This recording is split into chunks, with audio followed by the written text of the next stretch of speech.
तो hello guys, YouTube guideline होने की वजह से मुझे अपना चेहरा दिखाना पड़ रहा है। यूट्यूब में नया अपडेट आया है।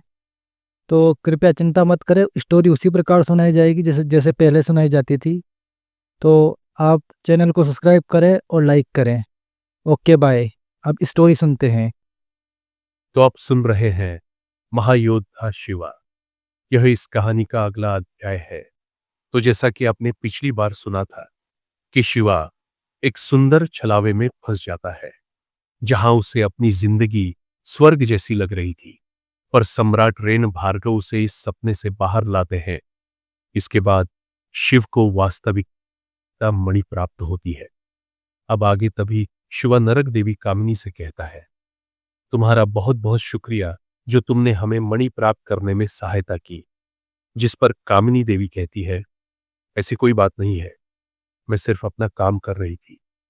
यह सुनकर शिवा कहता है, अच्छा ठीक है, मैं आपकी बात को समझता हूं, लेकिन भविष्य में आपको कभी अगर मेरी आवश्यकता पड़े तो आप बता सकती हैं। मैं आपकी सहायता जरूर करूंगा। यह सुनकर कामिनी देवी मुस्कुराते हुए वहां से चली जाती है और कुछ लेकर आती है, और वह शिवा को देते हुए कहती है, यह नरक क्षेत्र की राजकीय मुहर है, क्योंकि आगे जो होने वाला है उसमें तुम्हें में काफी दिक्कत आ सकती है, क्योंकि आगे के मणिरक्षक काफी ज्यादा खतरनाक है। यह सुनकर शिवा उसे जेब में रख लेता है। तभी सूर्य नरक देवी कामिनी से कहता है, क्या आपके पास एनिमल्स स्पिरिट स्टोन है? जिस पर नरक देवी कामिनी कहती है, हाँ है ना, और वह एक पोटला लाकर सूर्या को दे देती है, जिसे पाकर वह खुश होता है और नरक देवी कामिनी को धन्यवाद कहता है। इसके बाद शिवा उन्हें अलविदा कहता है और वह दानव घाटी से बाहर आ जाते हैं। तभी सूर्या वह ब्लैक स्पिरिट स्टोन का थैला दोनों डायन बहनों को दे देता है, जिसे पाकर वह दोनों खुश होती है जिसे पाकर वह दोनों खुश होती है। इसके बाद वह चलते चलते स्पेसशिप में आ जाते हैं। तभी शिवा कहता है, मेरे आईफोन का चार्ज खत्म हो गया है और मेरा चार्जर भी लगभग खराब हो गया है। क्या तुम्हारे पास एक्स्ट्रा चार्जर है? तभी सूर्या मजाक में कहता है, वैसे तुम्हें चार्जर की क्या जरूरत है? वैसे भी तुम्हारे फोन में जियो का सिम है, जो केवल पृथ्वी पर काम करता है। तुम्हारे फोन में कोई ब्रह्मांडीय सैटेलाइट कनेक्शन तो है नहीं, जो तुम यहां से फोन लगाकर किसी से बात कर सको। और वैसे भी तुम्हारे फोन का असली काम सिर्फ भैरवी और आचार्य योग माया का फोटो देखना ही तो है। यह सुनकर शिवा क्रोध में कहता है, तुम आजकल ज्यादा नहीं बोल रहे हो? तभी सूर्या हंसते हुए कहता है, वैसे तुमने अभी तक नहीं बताया है कि उस छलावे अंदर क्या हुआ था। यह सुनकर शिवा शर्मा जाता है, जिसे देखकर विजया कहती है, ओहो शिवा भैया, हमें भी तो बताओ।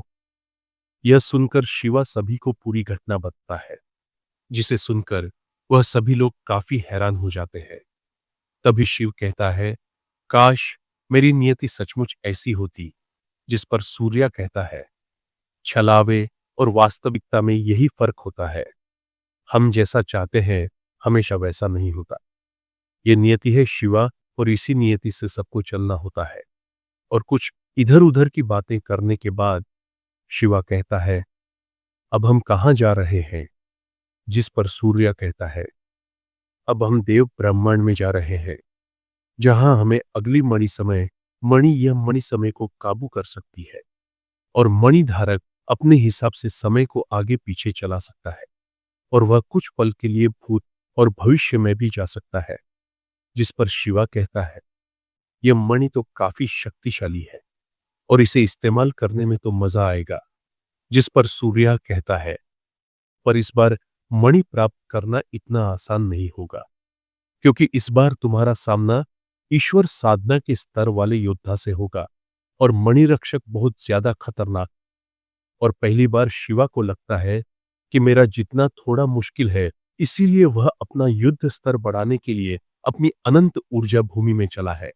तभी हमें पाताल लोक को दिखाया जाता है, जहां पर काल शिवा पाप पुंज को प्राप्त करने के लिए आगे बढ़ रहा होता है। वह सबसे पहले अतल पाताल में प्रवेश करता है, जहां राजा बलि का पुत्र महाबली और कई दानवों की सेना उसका इंतजार कर रही होती है। काल शिवा जैसे ही अतल पाताल में कदम रखता है, दानवों की सेना उस पर टूट पड़ती है, लेकिन उसकी अपार शक्ति के आगे वे ज्यादा देर टिक नहीं पाते। महाबली खुद काल शिवा का सामना करने के लिए आगे आता है। दोनों के बीच भयंकर युद्ध होता है, लेकिन काल शिवा की ताकत इतनी प्रचंड होती है कि महाबली को भी अपने घुटने टेकने पड़ते हैं। महाबली पराजित होकर काल शिवा का मार्ग छोड़ देता है और अब वह दूसरे पाताल, दूसरी ओर वितल लोक रोशनी से जगमगा रहा था, जहां कई सारी यक्षिणियां अपनी शक्तियां बढ़ाने के लिए साधना कर रही थी। वहां का रक्षक उस समय मौजूद नहीं था। यह देखकर काल शिवा ने बिना किसी देर के वहां हमला कर दिया। उसकी बर्बरता इतनी भयानक थी कि उसने वहां लाशों का ढेर लगा दिया। यक्षिणियों की चीख पुकार पूरे वितल लोक में गूंज उठी, लेकिन काल शिवा के क्रोध और विनाशकारी शक्ति के सामने कोई भी टिक नहीं पाया। वहां खून, मांस और रक्त की नदियां बहने लगी। एक एक यक्षिणी को निर्दयता से मार दिया। उसका क्रोध यही नहीं थमा, उसने वहां मौजूद कई मासूम जीवों का भी संहार कर दिया। उसकी नजर हाटकेश्वर की मूर्ति पर पड़ी, जो वहां की पवित्रता और शक्ति का प्रतीक थी। लेकिन काल शिवा के लिए अब कुछ भी पवित्र नहीं था। उसने अपनी अपार शक्ति से मूर्ति को खंडित कर दिया और वह विशाल प्रतिमा चकनाचूर होकर भूमि पर बिखर गई। वितल लोक, जो कभी प्रकाश से जगमगाता था, अब अंधकार और रक्त से भर चुका था। इसके बाद वह काल शिवा, जो शिवा के साथ सात बुराइयों से बना था, धीरे धीरे अपनी असली प्रकृति में ढल रहा था। किसी ने नहीं सोचा था कि वह इतना निर्दयी होगा कि उसके कदम जहां भी पड़ेंगे वहां सिर्फ विनाश ही बचेगा।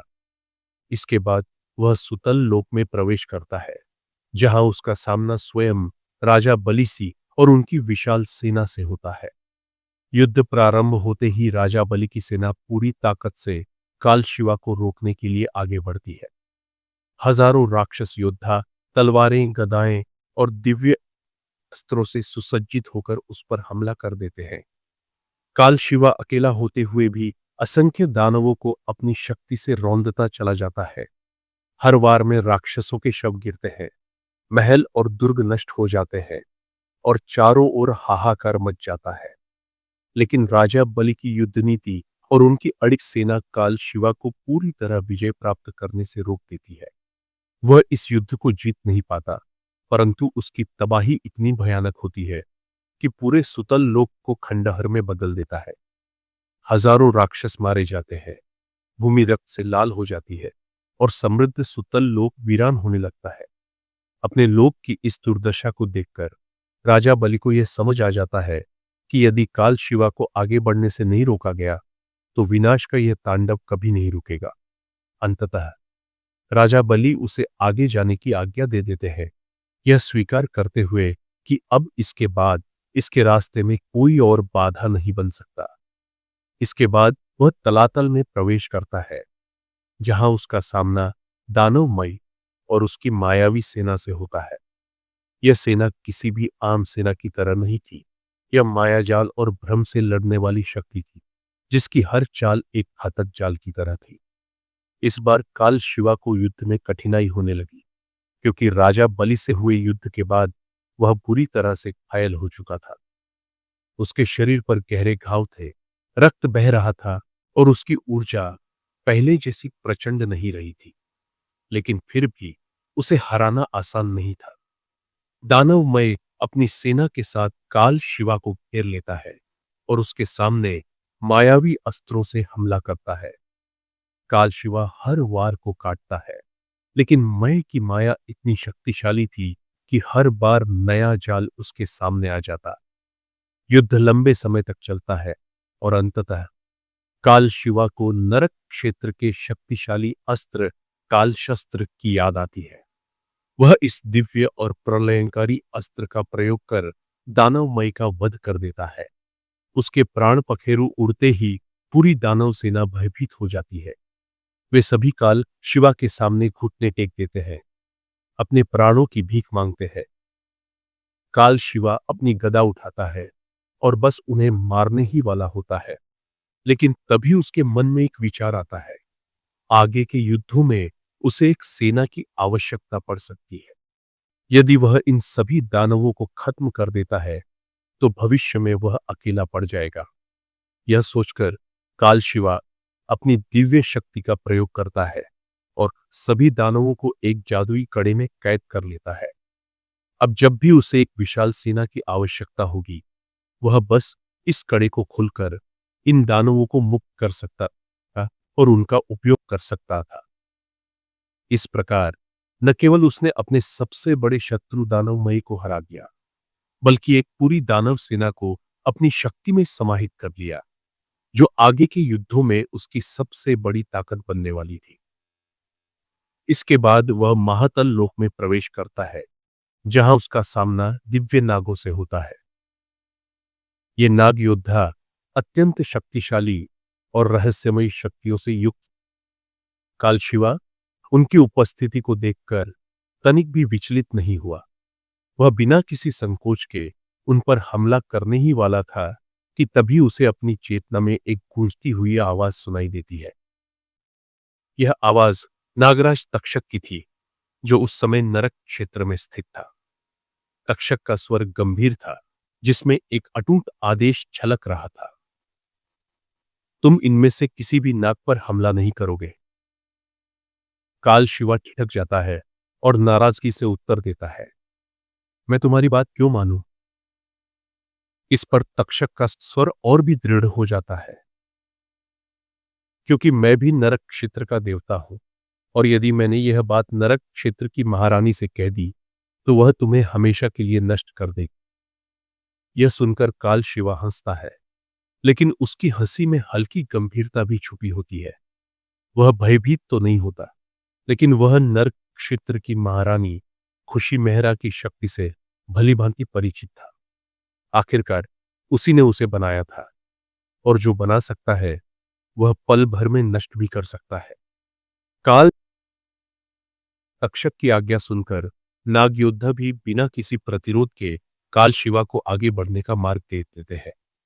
काल शिवा अपनी अगली यात्रा की ओर बढ़ता है, लेकिन उसके मन में पहली बार यह एहसास होता है कि वह सर्वशक्तिमान नहीं है। कहीं न कहीं कोई उससे भी अधिक शक्तिशाली है। ऐसा सोचने के बाद वह रसातल में प्रवेश करता है, जहां उसका सामना दैत्य, दानव और राक्षसों की संयुक्त सेना से होता है। यह देखकर काल शिवा भी अपनी सेना का प्रयोग करता है और दोनों ओर से भयंकर युद्ध शुरू हो जाता है। पूरे रसातल लोक में युद्ध की गर्जना गूंज उठती है। तलवारों की टकराहट, अस्त्रों की चमक और रक्त की नदियों से पूरा क्षेत्र हिल उठता है। परंतु तीन प्रमुख सेनानायक, दैत्यराज बाणासुर, दानवराज महाकपाली और राक्षस राज लवणासुर अखंड तेजस्वी योद्धा थे। इन तीनों से काल शिवा ने भयानक युद्ध किया, लेकिन इतनी बड़ी सेना और इतनी प्रबल शक्तियों से लड़ना आसान नहीं था। वह अब बुरी तरह से घायल हो चुका था। हर वार उसकी ताकत को कमजोर कर रहा था, और वह समझ गया कि यह युद्ध उसके लिए घातक साबित हो सकता है। ना चाहते हुए भी उसे नरक क्षेत्र की राजकीय मोहर का प्रयोग करना पड़ा। जैसे ही मोहर सक्रिय होती है, नरक क्षेत्र की महारानी खुशी मेहरा की सुंदर छवि प्रकट होती है। उनके प्रकट होते ही पूरा युद्ध क्षेत्र स्तब्ध हो जाता है। उनकी दिव्य आभा इतनी शक्तिशाली थी कि तीनों प्रमुख दैत्यराज, दानवराज और राक्षस राज उनके आगे अपने घुटने टेक देते हैं।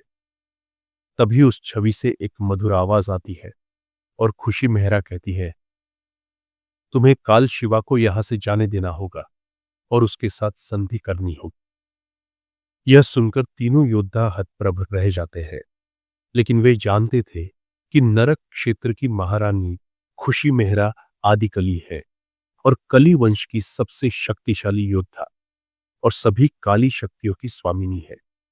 वे यह भी जानते थे कि उनका विरोध करना स्वयं अपने विनाश को आमंत्रित करने जैसा होगा।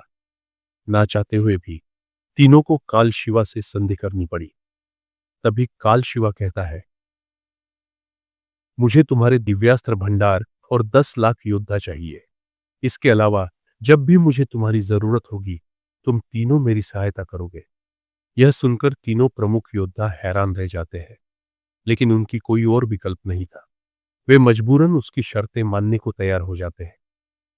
इसके बाद काल शिवा 10 लाख सैनिकों और दिव्यास्त्र भंडार को अपने दिव्य कड़े में समाहित कर लेता है। अब वह पहले से भी अधिक शक्तिशाली हो चुका था और यह संधि उसे आगे के युद्धों में अजेय बना सकती। अब उसे अंतिम पड़ाव को पार करना था और वह था आखिरी और सबसे बड़ा पाताल, महापाताल, जहां भगवान शेषनाग और भगवान वासुकी वास करते थे। यह स्थान किसी भी अन्य लोक से अधिक अद्भुत और दिव्य था, इंद्र के महल से भी अधिक भव्य और स्वर्ग से अधिक आलोकित। यह स्थान पूरी तरह से रहस्यमयी ऊर्जा से भरा हुआ था। जैसे ही काल शिवा महापाताल में प्रवेश करता है, उसे एक अजीब सा एहसास होता है। उसकी काली शक्तियां कमजोर पड़ने लगती है, मानो इस स्थान की पवित्रता उसके अंदर के अंधकार को समाप्त कर रही हो। यह पहली बार था जब उसके मन में भय उत्पन्न हुआ था। वह जानता था कि शेषनाग और वासुकी से युद्ध करना उसकी शक्ति से परे था, इसलिए वह छिपकर आगे बढ़ता है और उसे वहां 2 गुफाएं दिखाई देती है। पहली गुफा के अंदर से एक भयानक दिव्य रोशनी निकल रही थी। दूसरी गुफा के अंदर एक लाल रंग का कमल चमक रहा था। काल शिवा पहले पहली गुफा की ओर बढ़ता है, जहां उसके कदम रखते ही पूरा वातावरण प्रकाशित हो जाता है। जैसे ही वह भीतर प्रवेश करता है, उसे विश्व की सबसे पहली नागमणि दिखाई देती है। यह मणि इतनी शक्तिशाली थी कि इसके चारों ओर दिव्य ऊर्जा का एक घेरा बना हुआ था। काल शिवा जैसे ही नागमणि को छूने की कोशिश करता है, अचानक ही उससे तेजस्वी दिव्य प्रकाश निकलता है, जो उसके संपूर्ण अस्तित्व को जलाने लगता है। उसकी त्वचा जलने लगती है और उसकी काली ऊर्जा छिन्न भिन्न होने लगती है। फिर एक भयानक शक्ति उसे गुफा से बाहर फेंक देती है। अब उसकी हालत बहुत बिगड़ चुकी थी। उसका शरीर झुलस चुका था, उसकी ऊर्जा क्षीण हो चुकी थी और उसके अंदर उठने वाली अहंकार की ज्वाला भी कमजोर पड़ने लगी थी। लेकिन फिर भी अपने अंतिम लक्ष्य की ओर बढ़ने के लिए वह किसी भी हद तक जाने को तैयार था। जैसे तैसे वह पाप पुंज के पास पहुंचता है और उसे छूता है। उसी क्षण उसके सामने लाल रंग का कमल प्रकट होता है और तेजी से घूमते हुए उसकी चेतना के सागर में प्रवेश कर जाता है। जैसे ही यह हुआ, एक भयानक काली ऊर्जा उसके अंदर समाहित हो गई। उसके सभी भाव तुरंत भरने लगे और उसकी शक्ति पहले से कहीं अधिक प्रचंड हो गई। अब वह एक पूर्ण विनाशकारी शक्ति बन चुका था। उसकी एक गर्जना से पूरा महापाताल कांप उठा। उसकी शक्ति का कंपन केवल महापाताल में ही नहीं, बल्कि कैलाश पर्वत पर बैठे महादेव तक पहुंच गया। उनके गले में नागराज वासुकी इस शक्ति को महसूस कर चौंक उठते हैं। इसी समय बैकुंठ में विराजमान भगवान शेषनाग भी इस ऊर्जा को महसूस कर लेते हैं। नागराज वासुकी तुरंत महादेव से कहते हैं, महादेव, इस दुष्ट को पाप पुंज प्राप्त हो चुका है। यह संपूर्ण सृष्टि के विनाश का कारण बन सकता है। इस पर महादेव गंभीर होकर उत्तर देते हैं, जिसकी नियति में जो लिखा है वह उसे मिलकर ही रहता है। यही घोर कलयुग का कारण होगा, इसलिए जो हो रहा है उसे बस देखते रहो।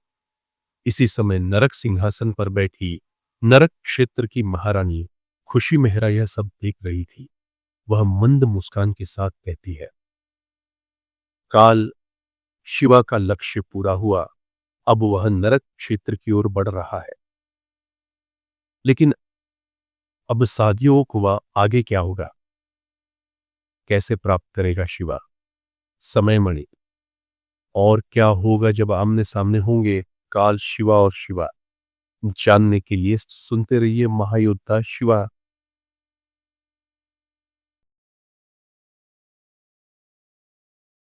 कि आपने देखा था, काल शिवा ने 7 पातालों की यात्रा पूरी कर ली थी और अब शिवा देव ब्रह्मांड की ओर बढ़ रहा था। लेकिन इसी बीच हमें शिवा को दिखाया जाता है, जो अपना युद्ध स्तर बढ़ाने के लिए अनंत ऊर्जा भूमि में गहरी साधना कर रहा था। तभी अचानक आकाश में भयंकर बिजली कड़कने लगती है। शिवा अपनी साधना में मग्न था। लेकिन तभी उसे एक गूंजती हुई आवाज सुनाई देती है। यह भगवान शेषनाग की वाणी थी। शिवा तुरंत सतर्क हो जाता है। बिजलियों के माध्यम से भगवान शेषनाग कहते हैं, शिवा। शिवा उनकी आवाज सुनते ही तुरंत अपनी साधना से उठता है और श्रद्धा के साथ हाथ जोड़कर खड़ा हो जाता है। भगवान शेषनाग गंभीर स्वर में कहते हैं, शिवा, भविष्य में एक बहुत बड़ा संकट आने वाला है। तुम्हें इसके लिए पूरी तरह तैयार रहना होगा। शिवा उनकी बात सुनकर चिंतित हो जाता है और तुरंत प्रश्न करता है, ऐसा क्या हुआ भगवान? भगवान शेषनाग उत्तर देते हैं, एक अत्यंत बुरी शक्ति जागृत हो चुकी है। उसने पाप पुंज को आह पुंज को प्राप्त कर लिया है और वह कभी भी तुम पर आक्रमण कर सकती है। शिवा आश्चर्यचकित होकर पूछता है, पाप पुंज, यह क्या होता है? भगवान शेषनाग गंभीरता से समझाते हैं, शिवा, पाप पुंज वो की है, वह है जिसमें समस्त ब्रह्मांड की काली ऊर्जा समाहित होती है।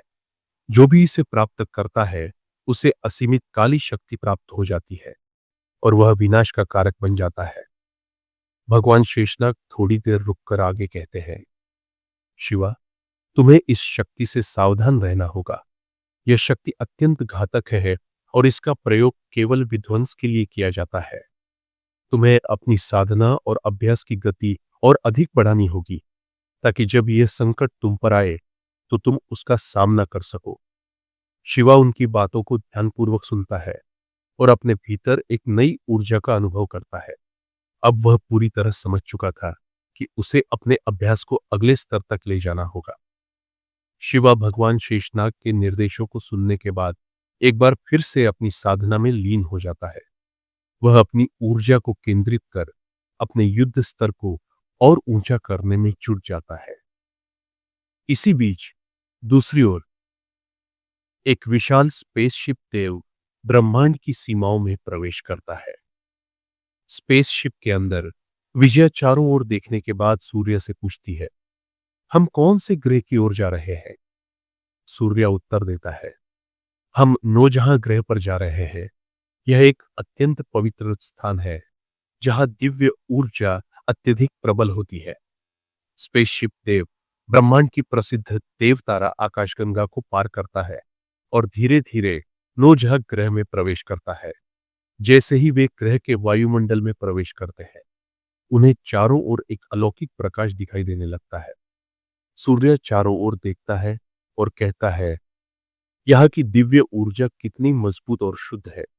ऐसा लगता है मानो स्वयं सृष्टि की ऊर्जा यहाँ प्रवाहित हो रही हो। तभी दिव्य गरुड़ उनकी बातों की पुष्टि करते हुए कहते हैं, आपने बिल्कुल सही कहा। इस ग्रह की दिव्य ऊर्जा अन्य सभी स्थानों से कहीं अधिक पवित्र और शक्तिशाली है। सूर्य आगे कहता है, देव ब्रह्मांड को तपस्या और साधना की भूमि कहा जाता है। यहाँ असंख्य जीव साधना करके देवत्व को प्राप्त करते हैं। नौजहां की मिट्टी इतनी शक्तिशाली है कि कोई भी साधक यदि सच्चे मन से प्रयास करे तो आसानी से देवत्व को प्राप्त कर सकता है। जैसे ही वे नौजहां ग्रह की धरती पर कदम रखते हैं वे सभी एक भयानक दिव्य ऊर्जा को महसूस करते हैं। वह ऊर्जा इतनी प्रबल थी कि उनका संपूर्ण शरीर शक्ति से भर उठता है। यह एक ऐसा अनुभव था जो उन्होंने पहले कभी नहीं किया था।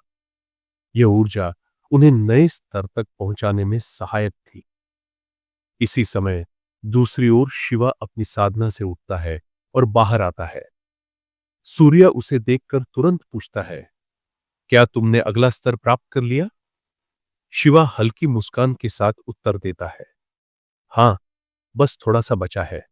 मैं इसे भी शीघ्र ही पार कर लूंगा और ईश्वर साधना के प्रथम स्तर तक पहुंच जाऊंगा। सूर्य प्रसन्न होकर कहता है, यह तो बहुत अच्छी बात है।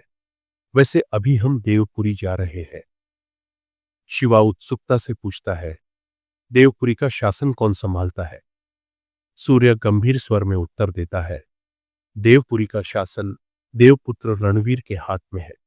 माना जाता है कि वह अत्यधिक शक्तिशाली है और उसकी रणनीति और युद्ध कौशल अतुलनीय है। तुम्हें वहां बहुत संभल कर रहना होगा शिवा। शिवा आत्मविश्वास से मुस्कुराते हुए कहता है, चिंता मत करो, मैं सब संभाल लूंगा। बल्कि मैं तो चाहता हूं कि कोई मुझे युद्ध की चुनौती दे, ताकि मैं जल्द ही अपना युद्ध स्तर और बढ़ा सकूं। सूर्य हंसते हुए कहता है, हाँ, वैसे भी तुम्हें युद्ध किए हुए काफी दिन हो चुके हैं। अब देखना यह है कि देवपुरी में तुम्हारा सामना किससे होता है। शिवा और उसके साथी देवपुरी में प्रवेश करते हैं। चारों ओर भव्य महल, स्वर्णिम मंदिर और दिव्य आभा बिखरी हुई थी। वातावरण में एक अद्भुत सुगंध थी, जो देवपुरी की प्रसिद्ध मिठाइयों की थी। तभी लिटिल जोया उत्साह से कहती है, शिवा भैया, यहाँ कितनी अच्छी मिठाइयों की खुशबू आ रही है। मुझे भी मिठाई खानी है। शिवा हंसते हुए कहता है, हाँ, भूख तो मुझे भी लग रही है। तभी सूर्य मजाक में कहता है, हाँ, हम यहाँ युद्ध और साधना करने नहीं, बल्कि मिठाई खाने ही तो आए हैं। हमारे पास और कोई काम थोड़ी है। शिवा मुस्कुराकर जवाब देता है, अरे यार, बच्ची का मन तो रख लो। सूर्य फिर से चुटकी लेते हुए कहता है, लिटिल जोया से ज्यादा तो तुम्हें मिठाई खाने की जल्दी पड़ी है। यह सुनकर शिवा हंसते हुए सूर्य के पास जाता है और उसे हल्के से ठोका मारते हुए कहता है, तुम आजकल कुछ ज्यादा नहीं बोल रहे हो। सूर्य हंसते हुए जवाब देता है, मुझे सब समझ में आ रहा है। यह सुनकर जया, विजया और बाकी सभी जोर जोर से हंसने लगते हैं। इसके बाद सभी उस मिठाई की दुकान पर जाते हैं, जहां से दिव्य मिठाइयों की अद्भुत खुशबू आ रही थी। जैसे ही वे मिठाइयों की सुगंध सूंघते हैं, शिवा और लिटिल जोया के मुंह में पानी आ जाता है। जैसे ही मिठाई की प्लेटें आती हैं, तो बंदर शिवा की प्लेट उठा लेता है। शिवा चौंक कर कहता है, अरे, तुमने मेरी प्लेट क्यों ली? बंदर मजाक में जवाब देता है, मेरी प्लेट में अभी टाइम है। शिवा गुस्से में बंदर को पकड़ने ही वाला होता है कि सूर्या बीच में आकर कहता है, अरे शिवा, देखो तुम्हारी एक और प्लेट आ गई। शिवा गहरी सांस लेते हुए कहता है, इस बार तो बच गए तुम बंदर, लेकिन अगली बार तुम्हें देख लूंगा। फिर सूर्य की ओर देखकर कहता है, जैसा मालिक वैसा उसका सेवक। सूर्या भी ठहाका लगाकर हंसने लगता है। फिर जैसे ही सभी मिठाइयों का स्वाद चखते हैं, उनका रोम रोम हिल उठता है। मिठाई इतनी लाजवाब थी कि वे उसकी जमकर तारीफ करने लगते हैं। शिवा को मिठाइयां इतनी पसंद आती हैं कि वह 10 डिब्बे अलग से पैक करा लेता है। शिवा और उसके साथी देवपुत्र रणवीर के महल में पहुंचते हैं। महल भव्य और दिव्यता से भरपूर था। उसके विशाल दरवाजों पर सशस्त्र पहरेदार तैनात थे, जो अंदर जाने वाले हर व्यक्ति की कड़ी जांच कर रहे थे। जैसे ही शिवा और उसके साथी प्रवेश करने लगते हैं, दरबारों ने उन्हें रोक लिया और कहा, कहां से आए हो और तुम्हें किससे मिलना है? सूर्य आगे बढ़कर दृढ़ आवाज में कहता है, हमें देवपुत्र रणवीर से मिलना है। यह सुनकर पहरेदारों के चेहरे कठोर हो गए। एक पहरेदार ने सख्त लहजे में कहा, तुम्हें बोलने का लहजा नहीं पता है। तुम्हें उन्हें महाराज कहना चाहिए, और वैसे भी महाराज ऐरे गहरे लोगों से नहीं मिलते। यह सुनकर शिवा हल्का मुस्कुराता है और इस बार वह गेंडा स्वामी की तकनीक अपनाता है। वह पहरेदारों को थोड़ी रिश्वत दे देता है। रिश्वत मिलते ही पहरेदारों के चेहरे खिल उठते हैं और वे खुशी खुशी महल के अंदर जाकर सूचना देते हैं, महाराज, कुछ विशेष अतिथि आपसे मिलने आए हैं। यह सुनकर देवपुत्र रणवीर, जो सिंहासन पर विराजमान था, गंभीर स्वर में कहता है, हाँ, उन्हें अंदर भेज दो। जैसे ही पहरेदार वापस आते हैं और शिवा को अंदर बुलाते हैं, सूर्य मुस्कुराते हुए कहता है, वाह शिवा, आज पहली बार तुमने समझदारी से काम लिया है। शिवा और उसके साथी महल के विशाल दरबार कक्ष में प्रवेश करते हैं। सिंहासन पर एक दिव्य पुरुष बैठा था। उसके चारों ओर एक तेजस्वी आभा फैली हुई थी। ऐसा लग रहा था मानो वह व्यक्ति स्वयं ऊर्जा का स्रोत हो। वह कोई और नहीं बल्कि देवपुत्र रणवीर था। लेकिन रणवीर सिर्फ एक शक्तिशाली योद्धा ही नहीं था, बल्कि उसके पास एक विशेष शक्ति भी थी। वह सामने खड़े व्यक्ति की पहचान और उसकी नीयत को भली भांति जान सकता था। जैसे ही शिवा और सूर्या उसके सामने पहुंचे, रणवीर ने गहरी दृष्टि डाली और कहा, मृत्यु ब्रह्मांड के सम्राट शिवा शास्त्री को मेरा प्रणाम और सूर्य महल के राजकुमार सूर्या को भी। यह सुनकर शिवा चौंक जाता है और पूछता है, तुम हमें कैसे जानते हो? रणवीर मुस्कुराकर उत्तर देता है, मेरे पास एक विशेष शक्ति है। मैं किसी के भी बारे में जान सकता हूं, उसकी पहचान, उसका उद्देश्य, सब कुछ। रणवीर थोड़ी देर रुककर आगे कहता है, और मैं यह भी जानता हूं कि आप यह किस लिए आए हैं। आप समय मणि की तलाश में हैं। शिवा और सूर्या एक दूसरे को देखते हैं। वे यह सुनकर और भी अधिक चौंक जाते हैं। रणवीर सिंहासन पर थोड़ा आगे झुकता है और गंभीर स्वर में कहता है, मैं आपको समय मणि का पता बता सकता हूं, लेकिन इसके लिए एक शर्त है। शिवा उत्सुकता से पूछता है, कौन सी शर्त? रणवीर की आंखों में एक युद्ध कौशल की चमक आ जाती है। वह मुस्कुराकर कहता है, आपको मुझसे युद्ध करना होगा। यदि आप यह युद्ध जीत जाते हैं तो मैं आपको समय मणि का सही स्थान बता दूंगा। शिवा रणवीर की आंखों में देखता है। एक रोमांचकारी युद्ध का आह्वान हो चुका था। शिवा रणवीर की ओर देखते हुए कहता है, वैसे हम युद्ध कहां करेंगे? देवपुत्र रणवीर मुस्कुराकर उत्तर देता है, आज आप आराम कीजिए, युद्ध कल होगा। युद्ध स्थल पर हम अपने कौशल की परीक्षा देंगे। रणवीर के यह कहने के बाद शिवा और उसके साथी उस दिन रणवीर के महल में ही रुकते हैं और महल के भव्य वातावरण का अनुभव करते हैं। शिवा अपनी साधना में लीन हो जाता है। उसकी ऊर्जा बढ़ रही थी और वह अपने अगले स्तर की ओर अग्रसर था। सूर्या जया और विजय को साधना की गहराइयों के बारे में बता रहा था। तुम दोनों को डायन साधना से मुक्त होना होगा। इसकी एक एक प्रक्रिया को समझो और अपनी आत्मा को इस बंधन से मुक्त करो। सूर्य की बातें गहरी थी, जो जया और विजय को और अधिक चिंतन में डाल देती है। वहीं दूसरी ओर दिव्य गरुड़ अपने धनुष बाण के अभ्यास में लगा था। उसकी हर एक तीरवाणी सटीकता से लक्ष्य को भेद रही थी। और बंदर बंदर को रणवीर का दरबार सबसे ज्यादा पसंद आया था। वह रणवीर के साथ बैठकर स्त्रियों का नृत्य देख रहा था और खुद भी ताल से ताल मिलाने की कोशिश कर रहा था। अगले दिन सूर्योदय होते ही युद्ध का समय आ जाता है। हमें एक विशाल युद्ध स्थल दिखाया जाता है, जहां हजारों लोग एकत्रित हुए थे। वे सब अपने महाराज रणवीर का युद्ध कौशल देखने आए थे। शिवा और उसके साथी तैयार होकर युद्ध स्थल में पहुंचते हैं। जैसे ही शिवा वहां पहुंचता है, वह विशाल भीड़ देखकर हैरान हो जाता है। पूरा मैदान रणवीर के समर्थकों से भरा हुआ था। तभी रणवीर वहां प्रवेश करता है। जैसे ही वह युद्ध भूमि में कदम रखता है, लोग महाराज रणवीर की जय के नारों से मैदान गूंजा देते हैं। रणवीर की प्रतिष्ठा और शक्ति स्पष्ट दिख रही थी। शिवा के साथी जनता के बीच बैठ जाते हैं और युद्ध की प्रतीक्षा करने लगते हैं। रणवीर और शिवा के बीच मुकाबला शुरू हो जाता है। दोनों योद्धा भयंकर रूप से लड़ रहे थे। रणवीर की दिव्य शक्तियां और दिव्यास्त्र शिवा की ऊर्जा और कौशल का डटकर सामना कर रहे थे। शिवा के हर वार का रणवीर ने प्रतिकार किया, लेकिन रणवीर के वार भी शिवा को रोक नहीं पा रहे थे। युद्ध अद्भुत था। भीड़ स्तब्ध थी। शिवा की शक्ति देखकर वे सभी आश्चर्यचकित थे। रणवीर जितना भी प्रहार करता, शिवा उतनी ही तेजी से उनका सामना कर रहा था। युद्ध एक नए स्तर पर पहुंच चुका था। तभी शिवा अपने सबसे प्रबल अस्त्र भार्गव अस्त्र का उपयोग करता है।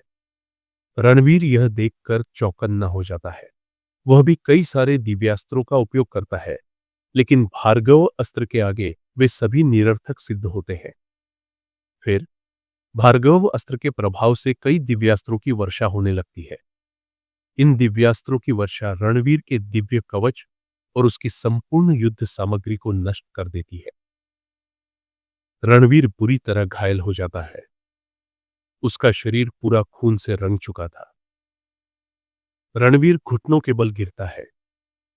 वह गहरी सांस लेता है और कहता है, मैं स्वीकार करता हूं, मेरी हार हो चुकी है। शिवा रणवीर के शब्द सुनते ही भार्गव अस्त्र को रोक देता है। युद्ध समाप्त हो चुका था। रणवीर ने अपनी हार स्वीकार कर ली थी, लेकिन क्या अब वह समय मणि का पता बताएगा? इसके बाद देवपुत्र रणवीर हंसते हुए कहता है, मजा आ गया शिवा। तभी सभी दर्शक तालियां बजाने लगते हैं और रणवीर शिवा को विजेता घोषित करता है।